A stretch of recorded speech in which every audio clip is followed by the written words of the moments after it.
Oui,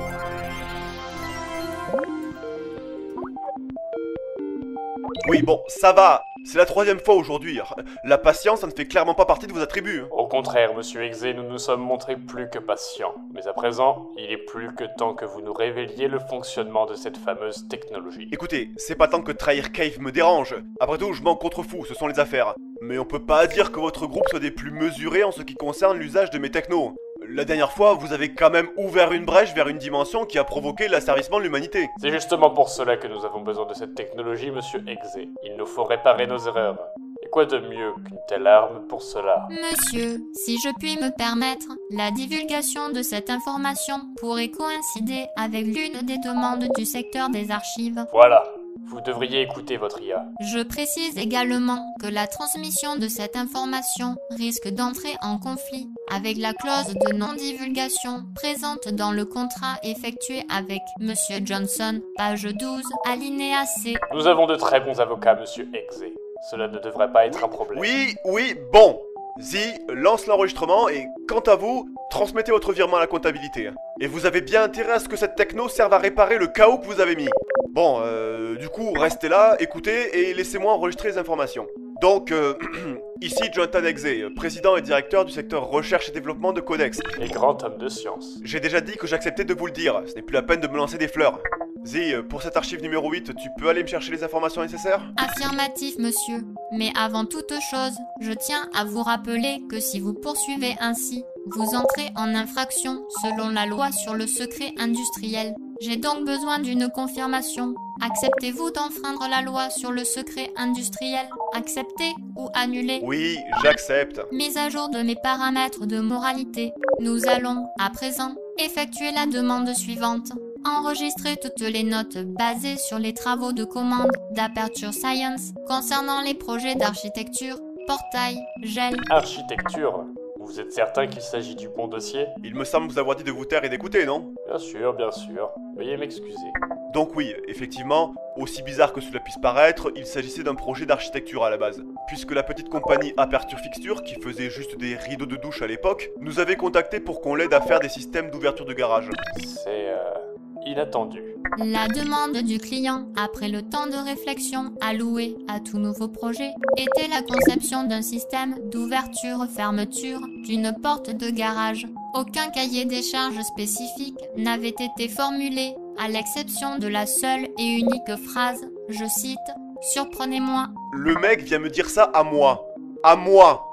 Bon, ça ne faisait pas très longtemps que la codex avait été mise en place, et à cette époque-là, j'avais besoin de faire mes preuves, et la compta ne m'avait pas encore pris en grippe. Alors je me suis dit que c'était l'occasion ou jamais d'imaginer les choses en grand. Après tout, est-ce qu'on est réellement là pour faire des trous dans les murs? Les deux projets portant le nom de code Portail Bleu et Portail Orange sont des ensembles de 4 picomachines qui, une fois disposées sur une surface, se déploient par rapport à son centre afin de former une couche de téléportation atomique. De la téléportation, vous dites?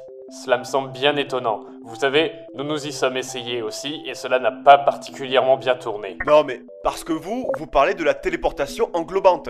Ça n'a rien à voir. Ce que vous aviez testé et qui a permis à vos scientifiques de se retrouver avec de très jolis chapeaux vivants, c'est de la téléportation englobante. Le corps entier est décomposé en une fois pour être entièrement recomposé ailleurs. Et ça, ça a tendance à créer des résonances dans le continuum dimensionnel. Et c'est comme ça qu'on se retrouve avec des démons dans sa cave. Ah, Richard du Labo 7 peut en témoigner. Et vous me dites que ce n'est pas ce que vous avez utilisé ici? C'est ce que je dis, oui. Il s'agit d'une téléportation atomique. En gros... Ouais, non, flemme de l'expliquer en fait. Zi, vas-y, à toi. Quand la couche de téléportation bleue et la couche de téléportation orange sont disposées, elles entrent en résonance. Tout atome qui entre en contact avec la première subira un effet de projection quantique vers la seconde. Je vois, cela est particulièrement ingénieux. Mais n'y a-t-il pas de risque que les atomes se dispersent après s'être téléportés? Un corps vivant peut traverser sans risque une couche de téléportation atomique car, du fait de l'état quantique de la téléportation au moment de son déplacement, l'atome existera à deux endroits à la fois. Cette double présence lui permettra de conserver toutes ses liaisons avec les autres atomes et donc éviter toute dispersion regrettable. Le seul truc qui ne parvient pas à passer la couche de téléportation, ce sont les afflux nerveux. C'est pourquoi on a l'impression d'avoir le bras engourdi quand on le passe au travers, et c'est pourquoi, si on reste entre les deux, eh bien... Disons que les organes situés du côté où n'est pas le cerveau cessent de fonctionner. Donc, mieux vaut ne pas s'éterniser. Cela dit, c'est étrange, car cela ne ressemble vraiment pas à... On y vient, on y vient. Je disais quoi à propos de votre patience déjà? Afin d'optimiser les performances et les coûts, le nombre de picomachines a été réduit à 2 par portail, ce qui leur donne une forme ovaloïde. Moins pratique pour franchir le palier, mais on y gagne sur le budget. Afin de rendre la surface de téléportation plus ergonomique, une projection tridimensionnelle a été rajoutée à chacune des picomachines afin que chaque portail projette sa vue sur l'autre. Et du coup derrière, il a simplement suffi d'intégrer tout ça dans un fusil capable de construire ses picomachines à la volée, et voilà, on obtient le Portal Gun pour toutes les multitudes de tests que notre folle au gâteau là veut faire à ses cobayes. C'est donc comme ça.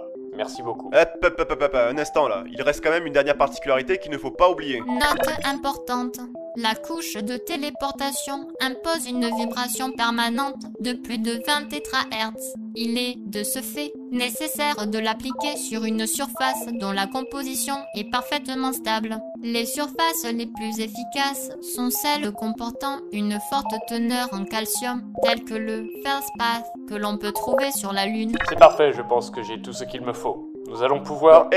Pas si vite. Je vous rappelle que j'enregistre ma note en même temps, donc laissez-moi le temps de terminer. Il nous reste encore à expliquer les gels. Ce n'est pas forcément quelque chose qui m'intéresse par En fait, ce qu'il faut savoir, c'est que même s'il est parfaitement possible de passer dans les deux sens pour les portails, il a fallu malgré tout en définir un comme émetteur avec l'orange et le second comme récepteur avec le bleu. On ne pensait pas que ça nous apporterait une nouvelle techno derrière. Ça a été en quelque sorte le petit bonus apporté à ce contrat. Après test, les résultats ont révélé qu'une surface exposée à une couche de téléportation sur une période prolongée finit par provoquer, par résonance des rayons quantiques, l'apparition et l'accumulation d'un micro-organisme proche du Physarum polycéphalum. Le truc venu totalement de nulle part. Au départ, on pensait que c'était juste une sorte de moisissure bizarre, mais il faut avouer que de la moisissure orange et bleue qui peut en plus servir de balle rebondissante, ça ne court pas les rues.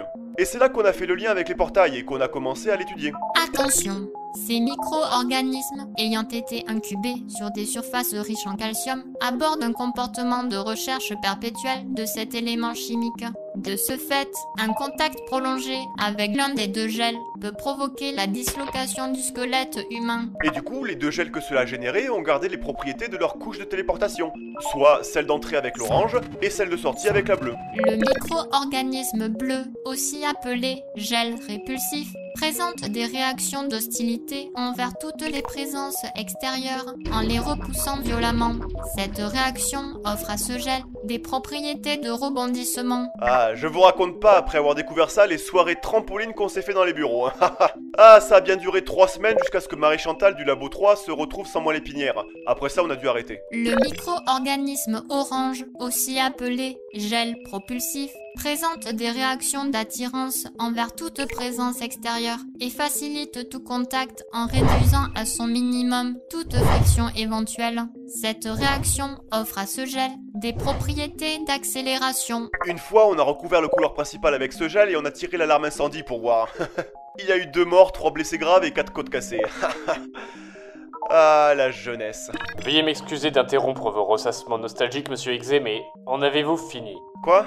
Ah, oui, c'est bon, on a fait le tour pour cette note. Et vous avez le nécessaire pour vos petites affaires. Vous penserez à régler la note auprès de la compta, hein. Peut-être qu'avec ce chèque, ils vont enfin oublier cette histoire des choses et arrêter de mettre du gel répulsif devant la porte de mon bureau. Pas d'inquiétude, je prépare votre paiement immédiatement.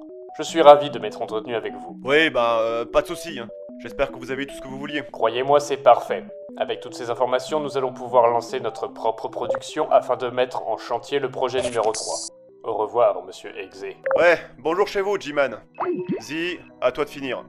Messieurs des archives, nous vous remercions d'avoir réceptionné cette note numéro 008 de Codex.